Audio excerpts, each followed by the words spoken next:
One of the most common verses to try and prove there must be a pre-trib rapture of the church is 1 Thessalonians 4:18, where it says, "Therefore comfort one another with these words." I believe this is being used out of context. Let me show you why, and then you can decide for yourself. The passage starts in verse 13 of chapter 4. It is here that Paul clearly states the purpose. He wants the Thessalonians to understand the future of those believers who have already died and not be sad or grieving as though they would never see them again. In verse 13 it says, "But I do not want you to be ignorant, brethren, concerning those who have fallen asleep, lest you sorrow as others who have no hope."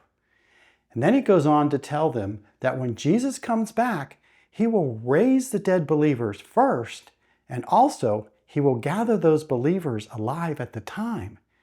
And we will all meet together in the air at the Lord's return.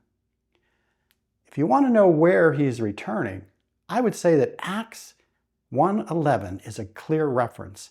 It tells us he will descend back to the Mount of Olivet, where he departed the earth nearly 2,000 years ago.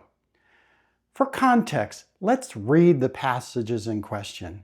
First, in Acts chapter 1, verses 9 through 11, we read, "Now when he had spoken these things, while they watched, he was taken up. A cloud received him out of their sight. And while they looked steadily towards heaven as he went up, behold, two men stood by them in white apparel, who said to them, 'Men of Galilee, why do you stand gazing up into heaven? This same Jesus who was taken up from you into heaven will also come in like manner as you saw him go into heaven.'" Focusing again on the comfort passage in 1 Thessalonians, let's read verses 13 through 18. You can decide what it is referring to. It says, "But I do not want you to be ignorant, brethren, concerning those who have fallen asleep, lest you sorrow as others who have no hope. For if we believe that Jesus died and rose again, even so God will bring with him those who sleep in Jesus. For this we say to you by word of the Lord, that we who are alive and remain until the coming of the Lord will by no means precede those who are asleep. For the Lord himself will descend from heaven with a shout, with the voice of the archangel, and with the trumpet of God. And the dead in Christ will rise first. Then we who are alive and remain shall be caught up together with them in the clouds to meet the Lord in the air.